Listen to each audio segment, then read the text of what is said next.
Olá, quarta-feira, 24 de julho. O Nesp Notícias de hoje fala do tempo frio. Hoje foi registrada a temperatura mais baixa dos últimos 13 anos em um mês de julho.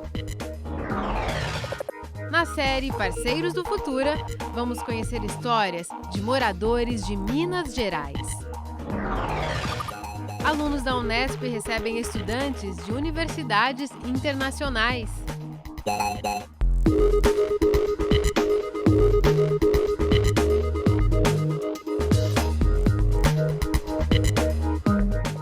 A previsão do tempo se confirmou. Esta semana está sendo a mais fria dos últimos anos.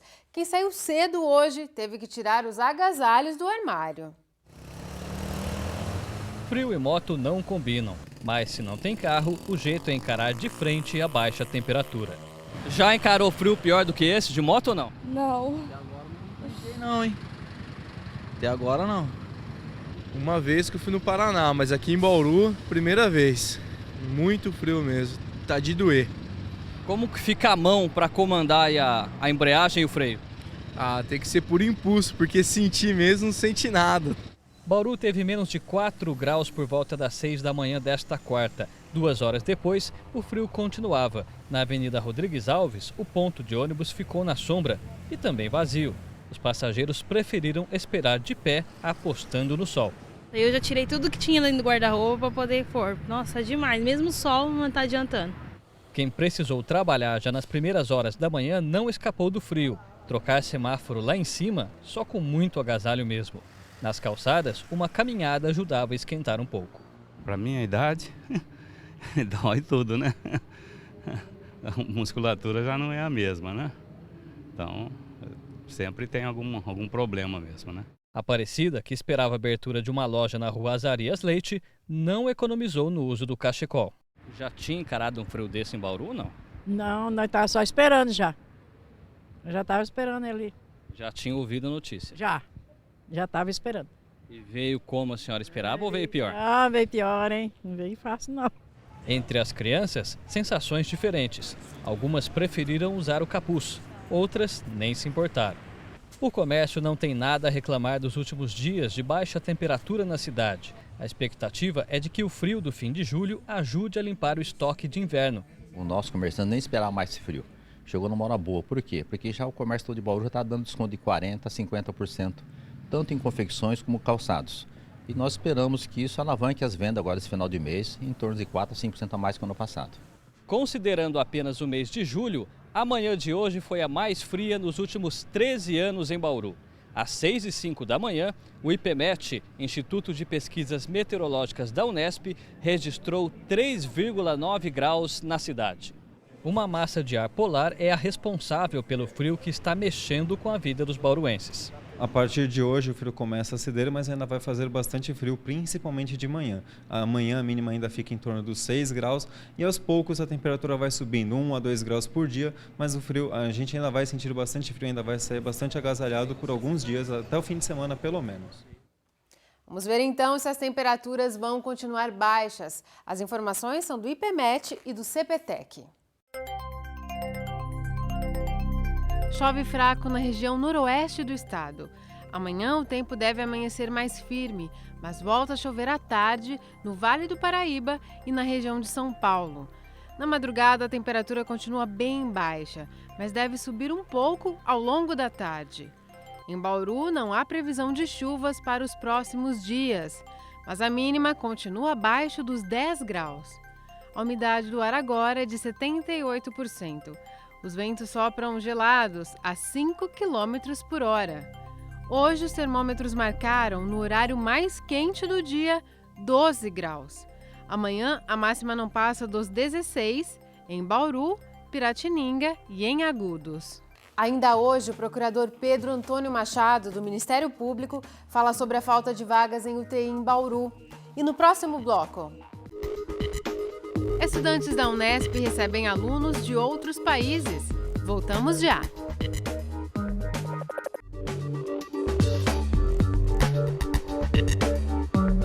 Alunos da Unesp em Bauru representam aqui na cidade uma organização presente em mais de 100 países, que promove o intercâmbio estudantil. Universitários de várias nacionalidades são recebidos pelos unespianos para desenvolver trabalhos voluntários e fazer acompanhamento profissional. Olá, tudo bom? Quem recebeu a nossa equipe foi a Letícia, estudante de Relações Públicas da Unesp. E um pouco antes da gente chegar, ela tinha acabado de receber a Gladys, uma estudante mexicana que havia chegado naquele dia ao Brasil. As roupas ainda estavam na mala. Ela veio fazer trabalho voluntário com estudantes da rede pública de Bauru. Vai mostrar para as crianças um pouco das brincadeiras tradicionais do país dela. Gladys, Eu perguntei para Gladys quais as primeiras impressões que ela teve do Brasil. de nosso país. Pues fue ver que es muy grande. Ela disse que conheceu São Paulo, que é uma cidade bem grande e que a viagem foi tranquila e que achou os brasileiros muito amáveis. Daí eu questionei o que ela espera desse tempo no Brasil. Experiência. Bueno, espero crescer como persona. Ela disse que quer crescer como ser humano, aprender português e conhecer mais pessoas, como já está fazendo com a Letícia. Conocer a mucha gente maravillosa como ahorita, como las personas que están acá. A Gladys é uma das intercambistas da AIESEC. Esta é uma organização presente em mais de 100 países, administrada por jovens universitários. É por meio desse intercâmbio de culturas que, para eles, é possível desenvolver mudanças na sociedade. O trabalho da ESEC é voltado para causar impacto positivo na sociedade. Então, aqui em Bauru, que é o nosso nível local, a gente tem parceria com várias ONGs, escolas, projetos sociais, e a gente traz intercambistas do mundo inteiro para cá para poder impactar positivamente a sociedade daqui de Bauru. A Letícia e as colegas de casa recebem estudantes o ano todo. A Sandy já está quase indo embora. Chegou há pouco mais de um mês para trabalhar em uma empresa júnior da Unesp. Por que você decidiu vir para o Brasil e especificamente para Bauru? Brasil, acho que é um país grande, bonito, onde a área de comunicação está muito avançada. Eu sou formada em comunicação, então que vim para aqui para aprender muitas coisas na minha área. É por isso que escolhi o Brasil. Aliás, de melhorar meu português. E por que Bauru? Bauru é uma cidade bonita, não tão grande como São Paulo, um pouco mais tranquila, que tem muitas universidades, projetos universitários, então que eu gostei muito disso.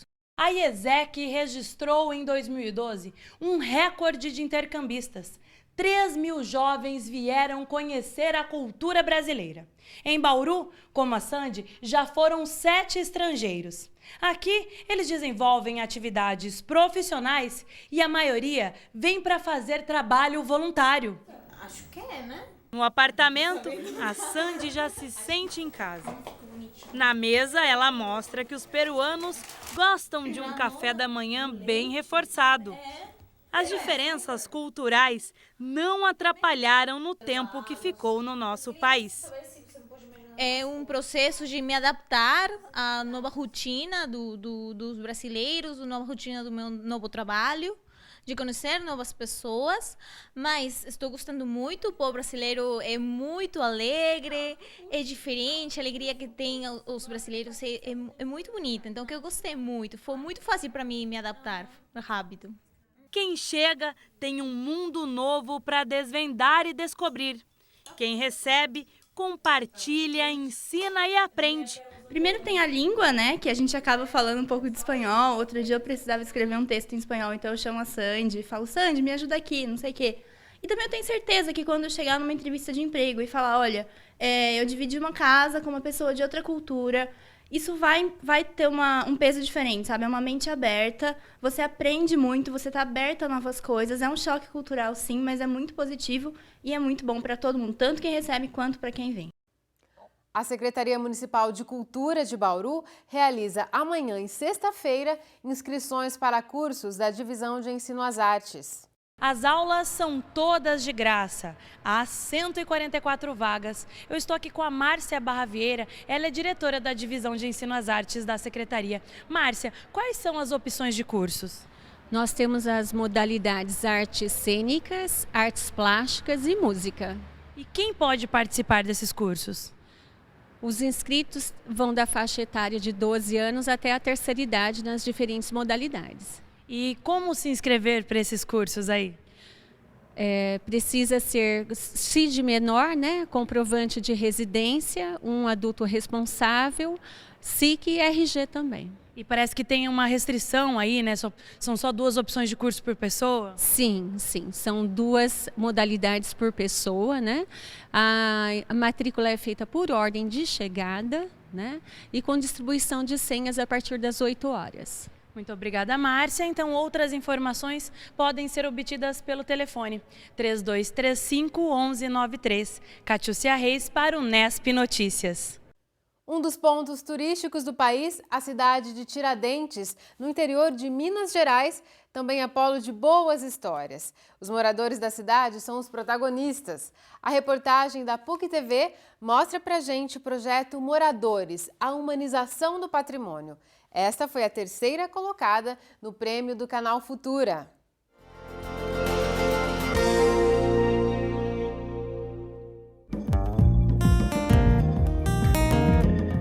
Um jeito diferente de envolver a população com a arte.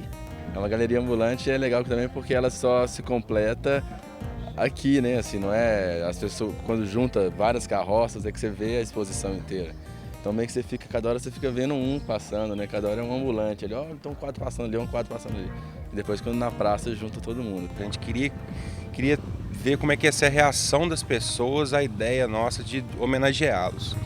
A gente não sabia como é a reação, mesmo porque a gente tinha medo, porque a gente sabe que ao montar uma câmera, montar uma tenda em praça pública, a câmera de vídeo, uma câmera de foto, é uma coisa agressiva para as pessoas que não têm esse contato todo dia. A timidez do mineiro também era uma coisa que poderia prejudicar.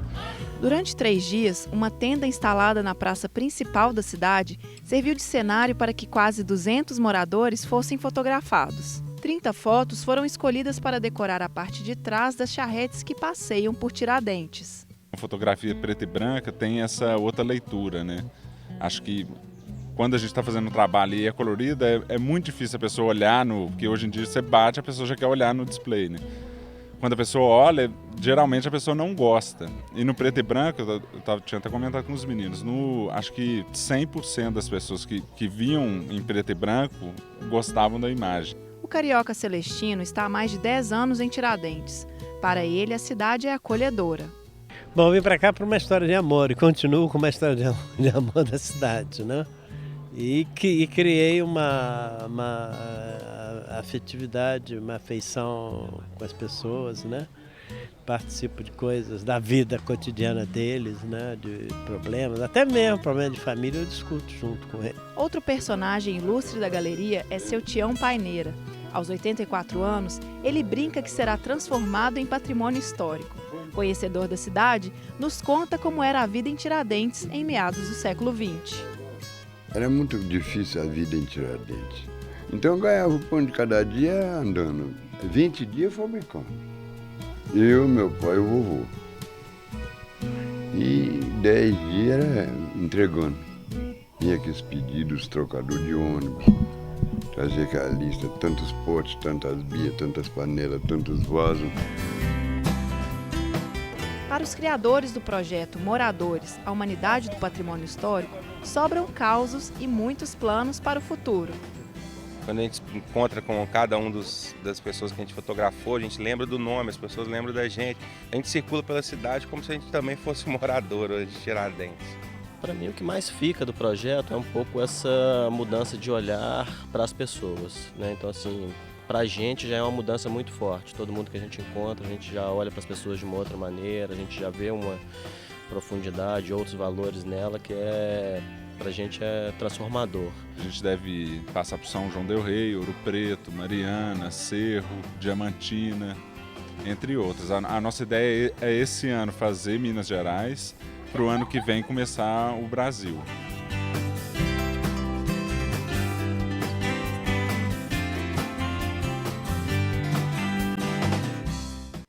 reportagem de amanhã, você saboreia mais um pouco das riquezas de Minas Gerais. Você vai ver como se faz uma legítima goiabada cascão. No próximo bloco, o assunto é a falta de vagas em UTIs aqui em Bauru. O procurador Pedro Antônio Machado fala com a gente sobre isso. Voltamos já.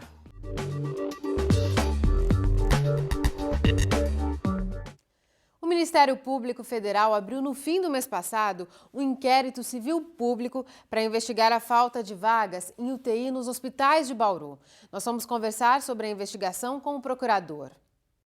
O caso se iniciou com uma usuária do SUS que estava com dificuldade de obter uma internação e estava com um motivo de saúde muito grave.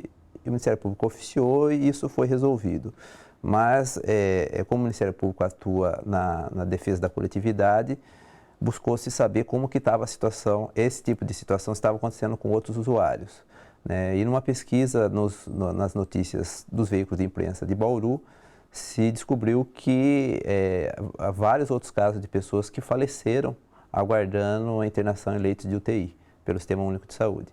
Em razão disso, foi instaurado o inquérito civil público e a partir daí nós vamos adotar diligências investigativas visando descobrir o que está acontecendo, quais são os pontos de estrangulamento. Neste momento, em que fase está a investigação?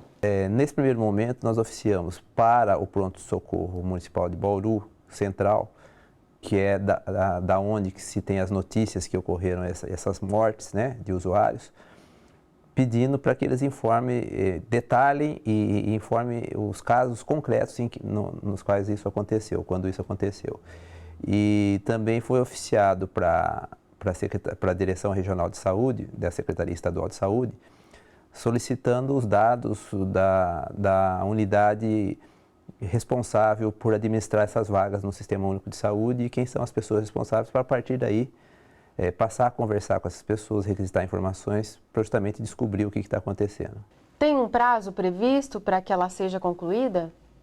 Para concluir a investigação, não, nós gostaríamos que isso, o quanto antes isso fosse resolvido, né? Mas não é possível porque nós não sabemos ainda o tamanho do problema, né? Estamos numa fase bem preliminar, tentando descobrir e se inteirar do que está acontecendo. Doutor Pedro, há uma divergência entre o Estado e município em relação às responsabilidades na área da saúde.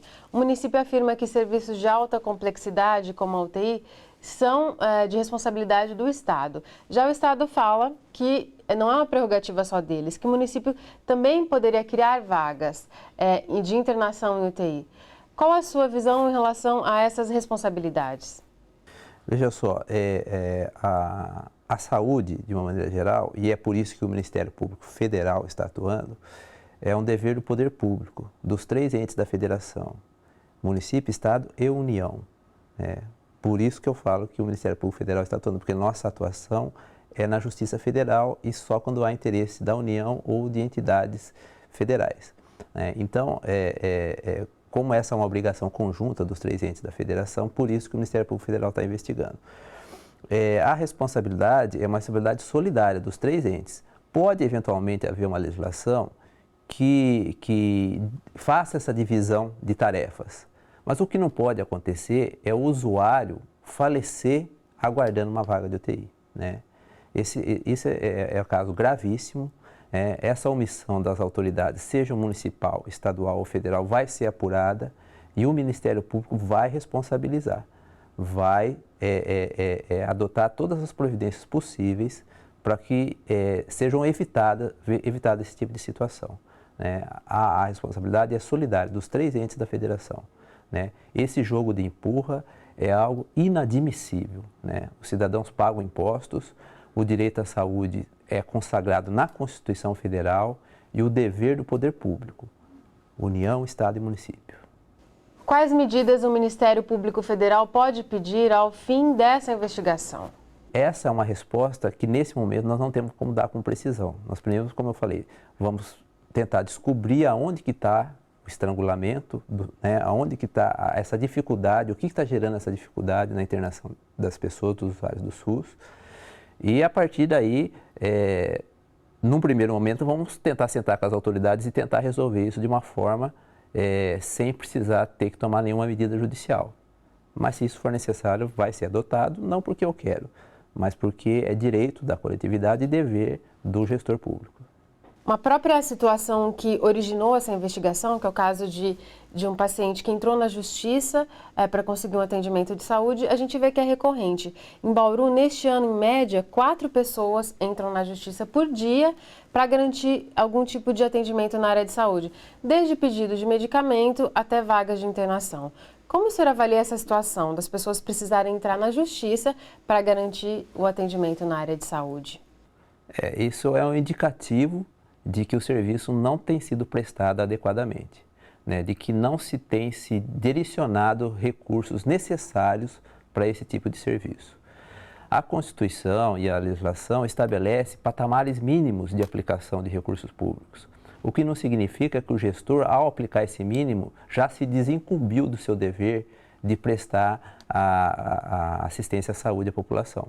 Ele deve aplicar o mínimo, mas se for necessário deve se aplicar mais, né? É uma área em que o judiciário tem uma sensibilidade muito grande, as demandas têm sido, no mais das vezes, julgados procedentes e tem se determinado o cumprimento desse dever de prestar serviço de saúde. Então, quer dizer, é preciso que haja uma atenção maior dos gestores públicos, né, nessa área, e notadamente nesse caso que foi instaurado, como eu falei, que é gravíssimo, porque não se pode haver uma conformação, não se pode haver um acomodamento numa situação em que pacientes estão falecendo na espera de vagas em hospitais. O Nesp Notícias fica por aqui. A gente se vê amanhã. Tchau!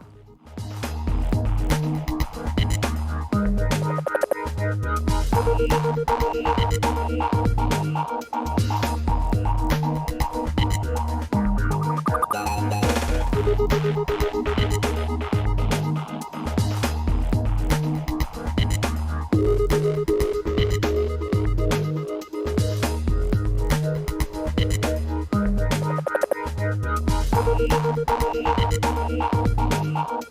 you.